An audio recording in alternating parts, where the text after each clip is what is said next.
Melisa wangu wanifanikiwa na wewe, ninayo amani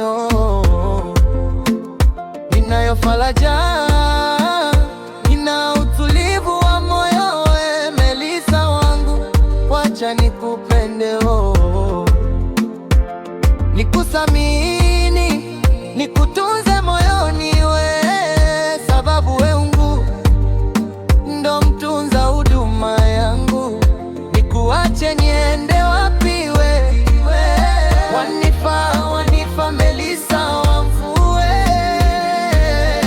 wanifa Mungu wangu. Asante kwa kunipa mke bora we, nakupenda Mungu, nakupenda na washukuruni wazazi wetu, pande mbili ya familia yetu, kwa kutuza sisi wana wenu. Hakika nyinyi ni watu wa thamani sana katika maisha yetu. Ninachomomba Mungu mimi na mwenza wangu,